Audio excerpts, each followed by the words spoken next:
यहोजकेल की पुस्तक उसकी 14 आयत।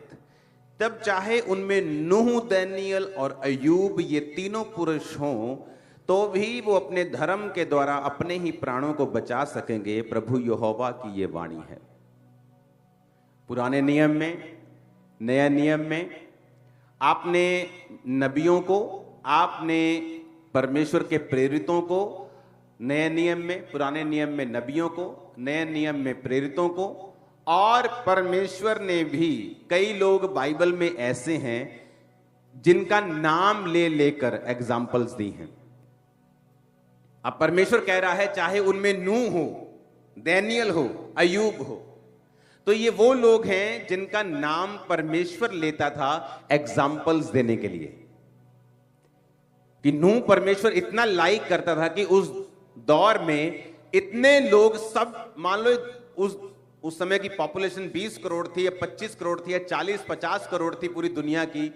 बाइबल कहती है सिर्फ नूह था जो परमेश्वर में चल रहा था। इमेजिन करो परसेंटेज। और बाइबल कहती है परमेश्वर के अनुग्रह की दृष्टि नूह के ऊपर बनी रही।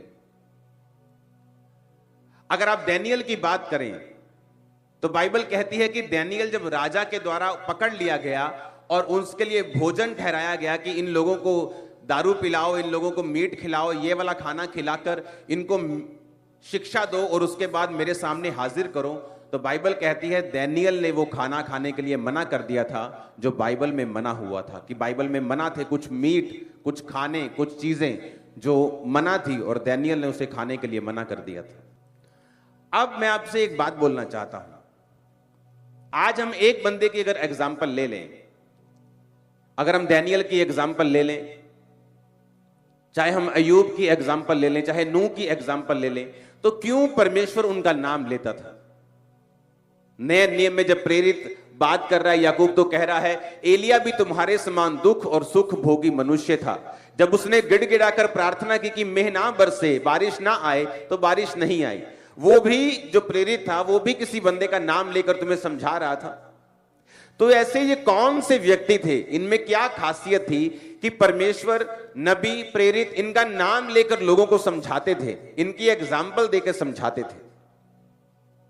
दानियल 1 उसकी 1 से 7 आयत के ऊपर हम पढ़ेंगे। उसमें लिखा है कि यहूदा के राजा यहोयाकीम के राज्य के 3रे वर्ष में बेबुलीन के राजा नबूकदनेस्सर ने यरूशलेम पर चढ़ाई कर उसको घेर लिया। तब परमेश्वर ने यहूदा के राजा यहोयाकीम को परमेश्वर के भवन के कई पात्रों सहित उसके हाथ में कर दिया और उन पात्रों को शिनार देश में उसने अपने देवता के मंदिर में ले जाकर अपने देवता के भंडार में रख दिया। तब उस राजा ने अपने खोजों के प्रधान अशनपज को आज्ञा दी कि इजरायली राजपुत्रों, उसने अपने खोजों के प्रधान कि इजरायली जो राजपुत्र हैं, यानी जो किंग्स का वंश है, जो राजाओं का वंश है, उनके बीच में से और प्रतिष्ठित पुरुष हैं, जो गृह मंत्री हैं, फाइनेंस मिनिस्टर हैं, ऐसे लोगों के बेटों को लेके आ, उनके बच्चों को लेके आ। फिर क्या करना उनके साथ? निर्दोष, सुंदर, सब प्रकार की बुद्धि में प्रवीण, ज्ञान में निपुण, विद्वान, राज मंदिर में हाजिर रहने के योग्य हों और उन्हें कसदियों के शास्त्र और भाषा की शिक्षा दे।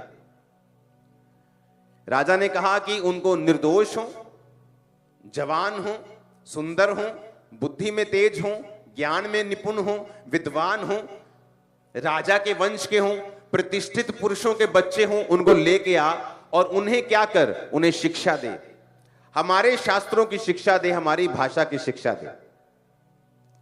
राजा ने आज्ञा दी कि उनके भोजन और पीने के शराब, दाख मधु में से उन्हें प्रतिदिन खाने पीने को दिया जाए। इस प्रकार 3 साल तक उनका पालन पोषण होता रहे, तब उसके बाद वो राजा के सामने हाजिर किए जाएं।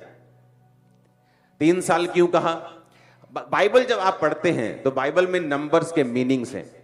आज मैं डीप नंबर के मीनिंग्स में नहीं जाऊंगा, लेकिन मैं आपको कुछ कुछ बताऊंगा ताकि वो इंपार्टेशन आपकी लाइफ में हो। जब आप बाइबल पढ़े तो आपको पवित्र आत्मा समझाए, क्योंकि जब आप जिस चर्च में जाते हैं उस चर्च का जो मसा है और जो उस चर्च की जो रेवलेशन है और बाइबल पढ़ने की जो बुद्धि और शक्ति है, आपकी लाइफ पर भी वो एंटर करती है।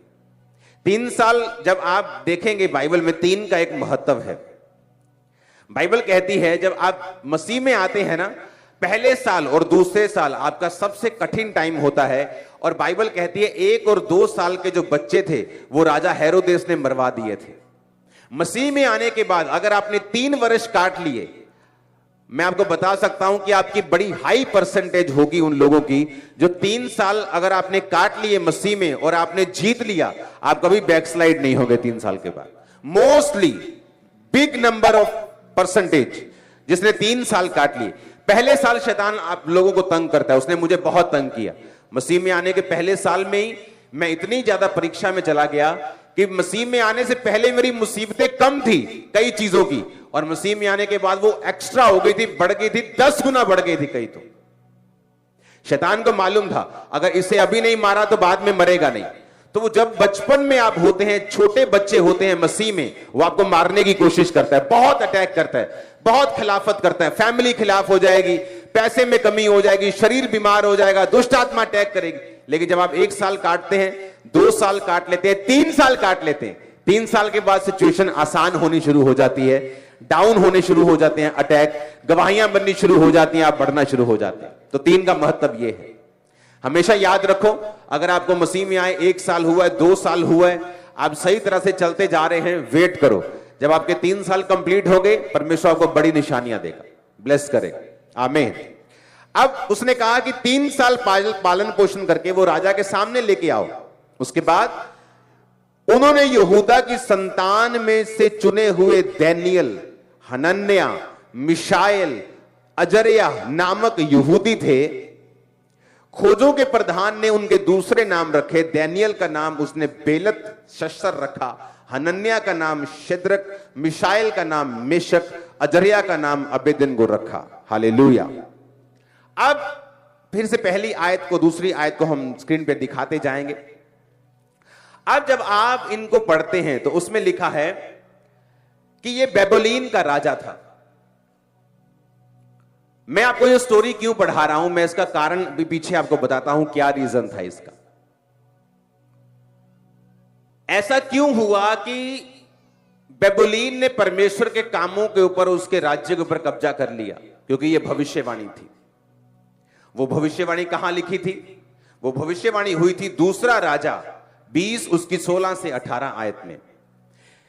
हिजकिय्याह नबी जिसको कैंसर हो गया था, जिसको बीमारी हो गई थी और वो मरने वाला था, और नबी जाके बोलता है कि तू मरने वाला है, अपने घराने को आज्ञा दे, जो देनी है उसके बाद तू मर जाएगा। तो वो परमेश्वर के सामने हाथ जोड़कर माफी मांगकर रोने लगा, प्रभु से बताने लगा कि मैं वफादार रहा हूं। आंसू देखकर परमेश्वर ने उसे हील नहीं किया, वफादारी पास्ट बताया कि प्रभु मैं तेरे कामों से वफादार रहा हूं, मुझे हीलिंग चाहिए। तो परमेश्वर ने उसकी 15 साल उम्र और बढ़ा दी थी। लेकिन जब शैतान आपकी जिंदगी में परमेश्वर के काम देखता है, आप जब बीमार थे आप पवित्रताई में थे, लेकिन जिस दिन आप चंगे हो गए आप व्यभिचार में चले गए। वही हिजकिय्याह के साथ हुआ कि जब तो बीमार था, रो रहा था प्रभु के सामने, जैसे ही चंगा हुआ, बाइबल कहती है बेबीलोन के राजा उसके पास सुनेहा भेजते हैं और वो कहता है कि आ जाओ। और जब बेबीलोन का राजा उसके पास आता है, लोग आते हैं, तो वो सारे अनमोल भंडार, सारे हथियारों के भंडार, सारी अनमोल वस्तुएं दिखाता है और नबी नाराज होता है। नबी बोलता है कि तुम्हें मालूम नहीं था कि वो तुम्हारा दुश्मन है, खुदा का दुश्मन है, तुमने उसे अपने अनमोल भंडार क्यों दिखाए? अब आने वाले समय में क्या होगा? यशायाह ने हिजकिय्याह से कहा, यहोवा का वचन सुन ले, ऐसे दिन आने वाले हैं जो कुछ तेरे भवन में है, जो कुछ तेरे पुरखाओं का रखा हुआ है तेरे भंडार में, वो बेबीलोन को उठ जाएगा। यहोवा कहता है कोई वस्तु ना बचेगी। तेरे पुत्र जो तेरे वंश में उत्पन्न होंगे, उनमें से भी कुछ को वो बंदी बनाकर ले जाएंगे और वो खोजे बनकर बेबीलोन के राजभवन में रहेंगे। तो परमेश्वर ने उनको प्रोफेसी दी कि तुम्हारा जो राज्य है वो अन्य जातियां लूट ले जाएंगी, क्योंकि तुम मेरे साथ बेवफा हो, तुमने मेरे साथ मेरी आवाज को नहीं सुना, मेरे वचन को नहीं सुना। जिससे मैं नफरत करता हूं तुम्हें नफरत करनी है, जिससे मैं प्रेम करता हूं तुम्हें प्रेम करना है। ऐसा नहीं हो सकता आप बोले कि पिताजी मैं आपसे बड़ा प्यार करता हूं और पिताजी के दुश्मनों से आप बात करें। जिससे पिता बात ना करता हो आप उससे हंस हंस के बात करें, इसका मतलब आप अपने पिता के साथ प्रेम नहीं करते हैं। हालेलुया। उसमें क्या लिखा हुआ है? उसमें लिखा है कि प्रोफेसी हुई, उसके बाद क्या हुआ? नबूकदनेस्सर, फिर से पढ़ेंगे दानियेल, यहूदा के राजा यहोयाकीम के राज्य के 3रे वर्ष में बेबीलोन का राजा, वही राजा जिसकी परमेश्वर ने भविष्यवाणी की थी, नबूकदनेस्सर यरूशलेम पर चढ़ाई कर उसे घेर लेता है और सारे परमेश्वर के भवन के पात्रों को, सबको, राजा को, सबको उठाकर ले जाता है। लेकिन इसमें मैं कहना क्या चाहता हूं, ये अब ध्यान से सुनना। अब हमने ये समझ लिया कि अटैक क्यों हुआ, क्योंकि लोगों के मन में आता है कि अगर परमेश्वर का वो घर था, परमेश्वर का भवन था, परमेश्वर के लोग थे, तो अन्य जाति अटैक करके कैसे जीत सकती हैं? उसका रीजन ये है कि जब आप परमेश्वर से दूर होते हैं तो शैतान आप पर कब्जा करता है और लोग आपको नहीं, आपके परमेश्वर को निंदा करते हैं। जब इजरायली काबिल नहीं रहे और पहुंचे नहीं वहां पे कनान में, तो जो मिस्रियों के सामने वो निकले थे, उन्होंने मजाक उड़ाया कि लो जी वड्डियां वड्डियां गल्लां करके निकले सी, पहुंचे तो है नहीं। पर उन्होंने ये नहीं देखा कि इजरायलियों ने रास्ते में व्यभिचार किया, बछड़ों की पूजा की, क्या क्या उन्होंने नहीं किया, नबियों के खिलाफ, परमेश्वर के दासों के खिलाफ कुड़कुड़ाए, सब पाप किए, और परमेश्वर ने वहां नहीं भेजा जहां उन्हें बुलाया गया था भेजने के लिए। आप जानते एक बात परमेश्वर ने मुझसे क्या कही, आप लोगों के लिए ध्यान से समझना और लिख लेना इसको। लोग इंतजार कर रहे हैं आपके फेल होने का, आपको मालूम नहीं है, वो वेट कर रहे हैं आपके फेल होने का, इंतजार कर रहे हैं आपके फेल होने का, क्योंकि जो वो बोलना चाहते हैं वो लीगलाइज नहीं हो सकता, लोग उसे स्वीकार नहीं करेंगे। लेकिन जब आप फेल हो जाएंगे, वो बोलेंगे देखा हमने तो पहले ही कहा था, ये बंदा ऐसा है, ये चोर है, ये फलाना है, ये ढमकाना है। लेकिन तुम फेल तो पाप की वजह से हुए हो, उस वजह से नहीं जो लोग बोल रहे हैं। ध्यान से मेरी बात को समझना। दाऊद पाप में गिर गया, व्यभिचार में गिर गया। जब वो जा रहा था, अब कारण तो व्यभिचार है, जब व्यभिचार में गिरा, उसके बच्चे, उसका घराना उसके खिलाफ हो गया, वो सारी चीजें व्यभिचार के कारण हुई। और हित्ती उरिया के दाऊद ने उसको मरवा दिया जानबूझ के, युद्ध में आगे रखे, वो उसके कारण हुआ। लेकिन दाऊद जब जा रहा था तो बाइबल कहती है कि व्यक्ति उसे श्राप देकर कोसने के लिए आया, हे ओछे, इसलिए तू मुसीबत में फंसा है क्योंकि तूने किसको मरवाया था? किसको मरवाया था? शाऊल को। लेकिन कारण यह नहीं था दाऊद के फेल होने का। दाऊद के फेल होने का कारण उसका अपना पाप था, लेकिन लोगों को बोलने का मौका मिल गया कि तू इस वजह से गिरा है। कितने मेरी बात को समझ रहे हैं? परमेश्वर ने डायरेक्टली बोला है, मैं आपको इंस्पायर्ड वचन नहीं दे रहा हूं, डायरेक्ट आवाज जो खुदा ने दी है कि लोग इंतजार कर रहे हैं आपके फेल होने का, ताकि वो बोल सकें। इसलिए भजन संहिता में दाऊद कहता है, हे परमेश्वर मेरे गुनाहों को क्षमा कर, मेरे अपराधों को ढांप दे, मेरा मुंह खोल दे ताकि मैं तेरा गुणानुवाद कर सकूं, क्योंकि उसका मुंह बंद हो गया था पाप की वजह से। लोग इंतजार कर रहे हैं कब आप पाप में गिरे, फेल हो जाएं, और वो अपनी टीचिंग्स को कि देखा हमने तो पहले ही कहा था कि ये व्यक्ति धार्मिक नहीं है, आत्मिक नहीं है। अब बात यह है, मैं क्यों कह रहा था कि परमेश्वर नूह का नाम क्यों लेता है, दानियेल का नाम क्यों लेता है, अय्यूब का नाम क्यों लेता है, एलिया का नाम, क्या खासियत है इन लोगों में कि वो इनका नाम लेके आपको मुझको समझाता है, प्रेरित समझाते हैं, लोग समझाते हैं। इंडिया टीम ने 10 मैच में से 10 मैच जीते, जीते कि नहीं जीते? हाँ, सारे मैचों पे कब्जा कर लिया। कोई टीम ऐसे लगता कि सब बच्चे हैं इंडिया टीम के, कोई खेल ही नहीं रहा था उनके सामने। फाइनल में वो हार गए। इंटरनेट देखो क्या बोलता है उनके लिए, सब कमियां गिना रहे हैं। और 10 मैच में वो कहां थे? कहीं नहीं थे, चुप करके बैठे थे, क्योंकि जो नफरत थी वो उनके दिलों में थी। लोगों के दिलों में है नफरत, नेगेटिविटी, लेकिन उसे बाहर नहीं निकाल सकते जब तक आप सक्सेसफुल हो रहे हैं। और ये कोई मैच नहीं है जहां मालूम नहीं आप जीतेंगे कि शैतान जीतेगा। ये फिक्स मैच है जहां आप ही जीतेंगे इन जीसस ने। ये फिक्स मैच है, वो फिक्स नहीं था, कोई भी जीत सकता था, इंडिया ऑस्ट्रेलिया, बट ये फिक्स मैच, फिक्सिंग हो चुकी है कि तुम ही जीतोगे। एक ही चीज है जो तुम्हें हराएगी, तुम्हारे शरीर के काम, शैतान नहीं, विरोधी नहीं, शत्रु नहीं, उनकी प्लानिंग नहीं, उनकी प्लॉटिंग नहीं। वो प्लान कर ले, प्लॉट कर ले, तुम्हारे खिलाफ बोल रहे, शर्मिंदा होंगे और तुम्हें 10 गुना बढ़ता हुआ देखेंगे। वो कुछ नहीं कर सकते, कुछ नहीं, नथिंग। वो जीरो है खुदा के सामने। तुम कोई पॉलिटिशियन नहीं है, कोई तुमको लोगों ने खड़ा किया है और लोग तुम्हें नीचा कर देंगे। तुम्हें खुदा ने खड़ा किया है और वो तुम्हें खड़ा रखेगा इन जीसस नेम। आमीन, आमीन। लेकिन वो वेट कर रहे हैं कि तुम एक गलती करो और उसके बाद वो अपनी भड़ास को निकाल सके। अब हर व्यक्ति इंडिया टीम के लिए अपना लेक्चर दे रहा है। वो लेक्चर कहां था जब वो 10 मैच जीत रहे थे? वो लेक्चर नहीं था। लेकिन जैसे ही आप फेल हुए, विरोधियों को मौका मिला अपने दिल की भड़ास को निकालने का। ये कमी थी, ये घमंडी है, ये फलाना है। अब वो कुछ भी बोल सकते हैं क्योंकि मौका मिल गया। क्योंकि नेगेटिविटी लोगों के हार्ट में है। आज लोग उतना पॉजिटिव नहीं है जितने नेगेटिव हैं। आज विरोधी आपको देख रहे हैं, आपकी सक्सेस से जलने वाले लोग ज्यादा हैं।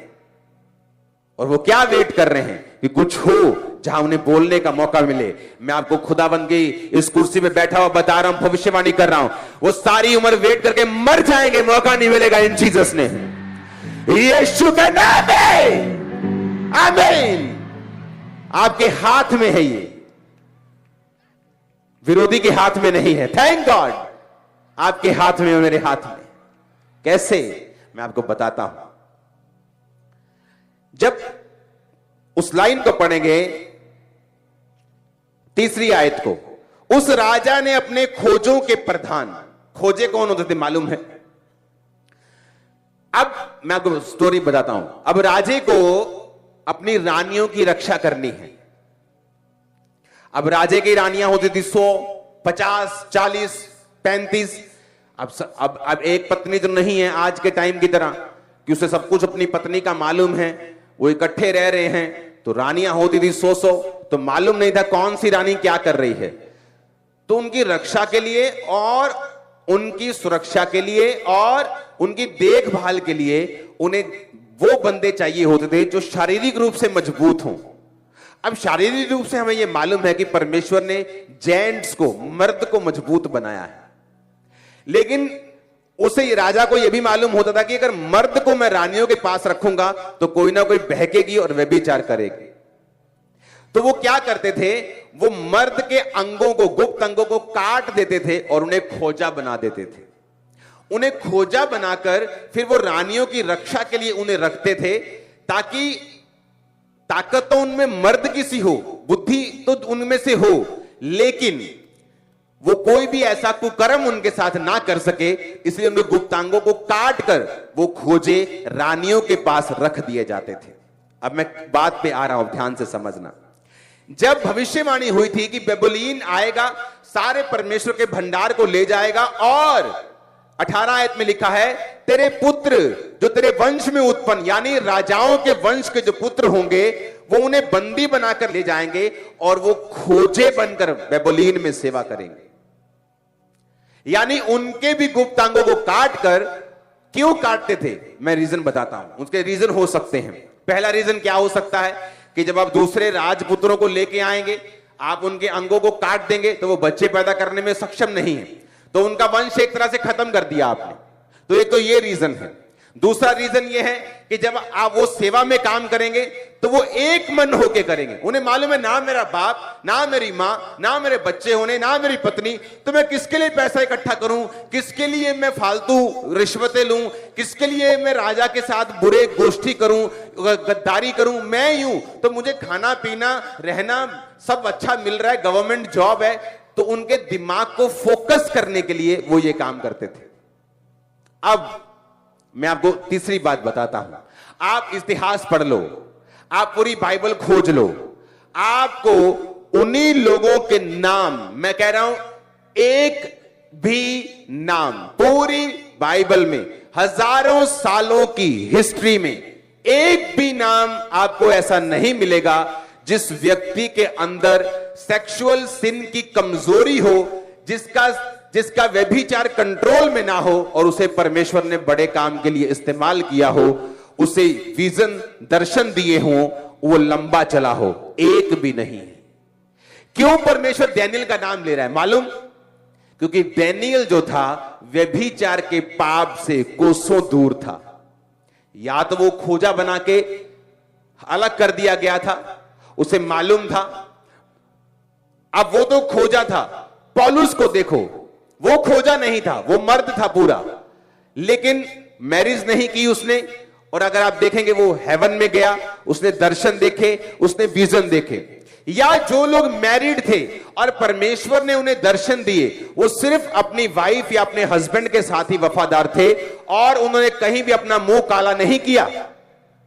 जिन्होंने इस पाप के ऊपर कब्जा नहीं किया, मैं आपको बता रहा हूं, परमेश्वर ने कभी भी उन्हें ज्यादा इस्तेमाल नहीं किया, ना ही उन्हें दर्शन दिए हैं, ना ही उनके दिमाग को खोला है, ना ही अपने भेदों को उन लोगों के ऊपर जाहिर किया है।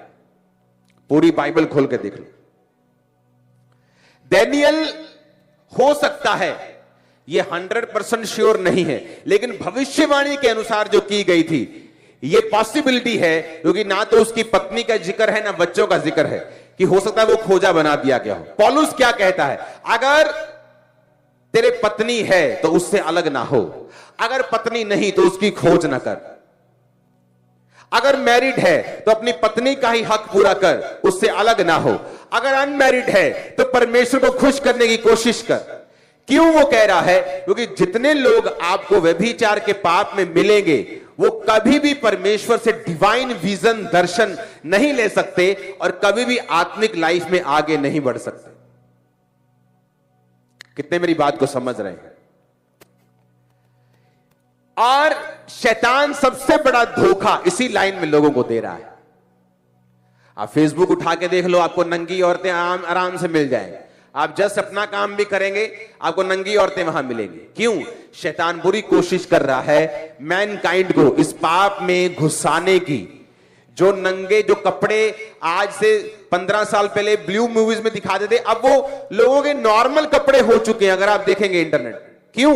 शैतान चाहता आप इस सिन में घुसें, आप इस पाप में घुसें, और वो उस डिवाइन विजन को, लाइट को, रोशनी को, अगुवाई को, ग्रेस को आपकी लाइफ पर ब्लॉक करे और आप सिर्फ नाम के मसीही हो, आपकी लाइफ में कोई काम परमेश्वर ना कर सके, ताकि विरोधियों को आपके खिलाफ बोलने का मौका मिले।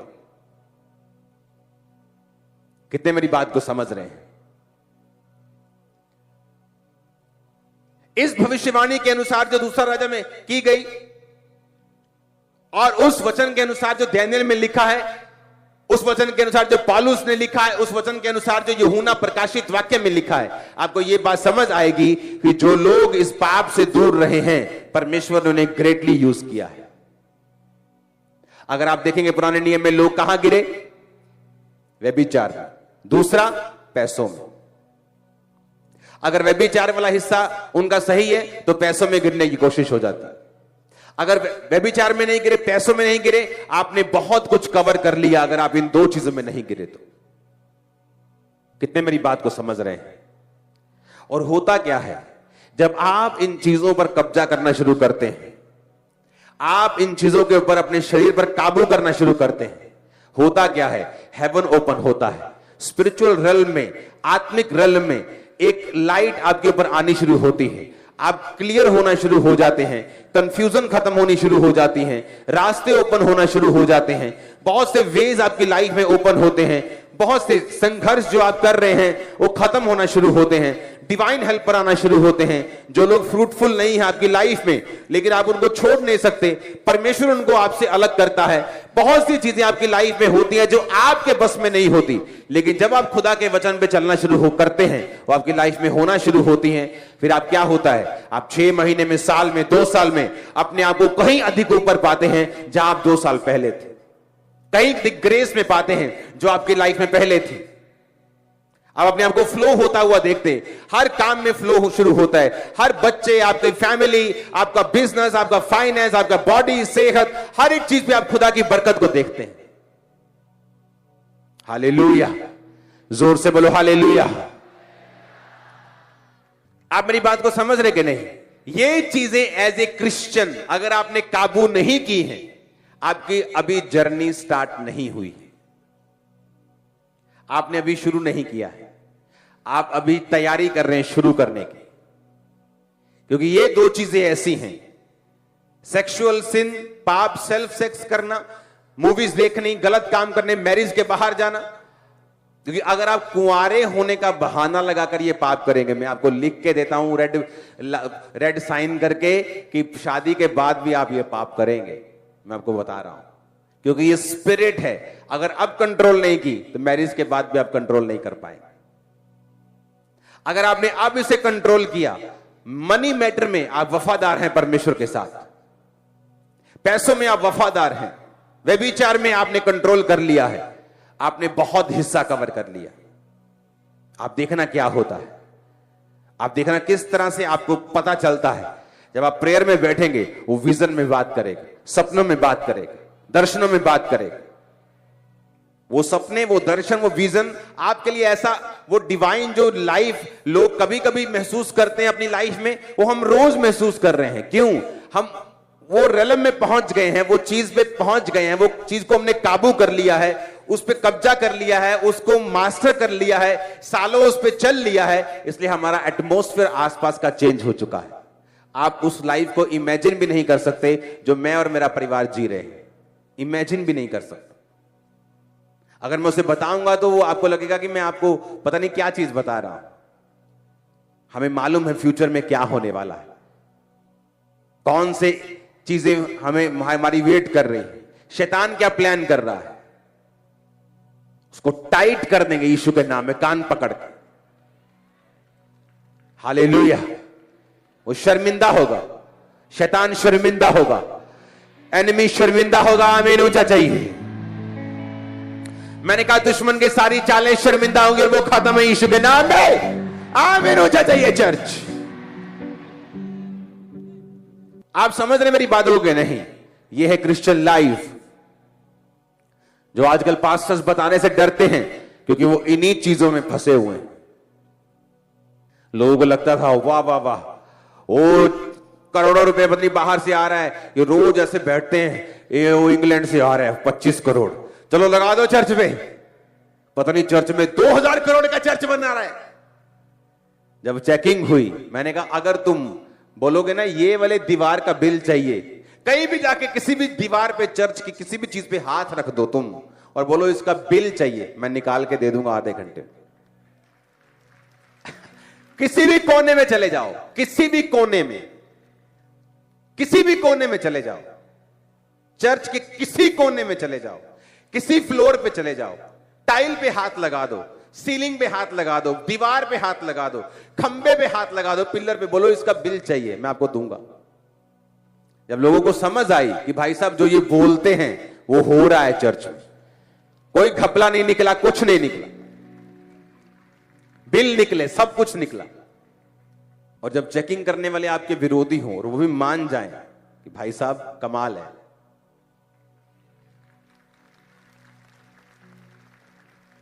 हालेलुया। अगर आपने व्यभिचार और पैसा इन दोनों पे मास्टर कर लिया, आपने कब्जा कर लिया, इसलिए इस सेवकाई में लोगों ने व्यभिचार किया, मैंने निकाल दिया। मैंने कहा अपने नाम के आगे तुम पास्टर भी नहीं लगा सकते, तुम कहीं और जाओ, वो तुम्हें बिशप बोल दे, मुझे कोई प्रॉब्लम नहीं, लेकिन यहां नहीं हो सकता। मेरा स्टैंडर्ड है खुदा के वचन के मुताबिक इस मिनिस्ट्री का। व्यभिचार में तुम कमजोर हो, पैसे में कमजोर हो, तुम यहां का हिस्सा नहीं हो सकते, इस विजन का हिस्सा नहीं हो सकते। मुझे वही लोग चाहिए जो मेरे जैसे हों, ताकि मैं बोझ उठा सकूं, काम कर सकूं। इसलिए अनइमेजिनेबल ग्रोथ है चर्च की। लोग समझ नहीं पा रहे हो क्या रहा है, और देखो आगे होता है क्या। जब संडे लोग देते हैं कि इस चर्च का एंड हजारों फुट में है, उनको यह नहीं मालूम कि एक इतना बड़ा ओवरफ्लो पीछे मैं तैयार कर रहा हूं अगले साल के लिए। मैं एडवांस में चल रहा हूं। हालेलुया। उसने इतना बड़ा हॉल कैसे भर सकता है? 5 लाख स्क्वायर फुट का हॉल कैसे कोई भर सकता है? वो भी इसी इमेजिनेशन में है, और मेरा दूसरे लाखों स्क्वायर फुट का हॉल पीछे तैयार कर रहा हूं अगले साल के लिए। तैयारी शुरू हो रही है एडवांस में। आप बढ़ सकते हैं अगर आपने बाइबल के स्टैंडर्ड को फॉलो कर लिया। हर चीज का टाइम रखो अपने घर में। प्रेयर का एक टाइम है,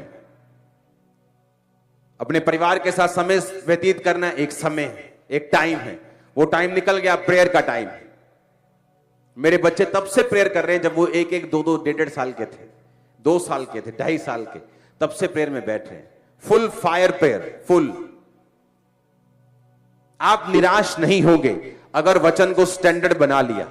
अगर अपने बच्चे को छोड़ दिया कि अभी बच्चे है, बच्चे अभी बच्चे है, वो बच्चा जब 15-20 का हो जाएगा फिर तुम्हारे हाथ नहीं आएगा,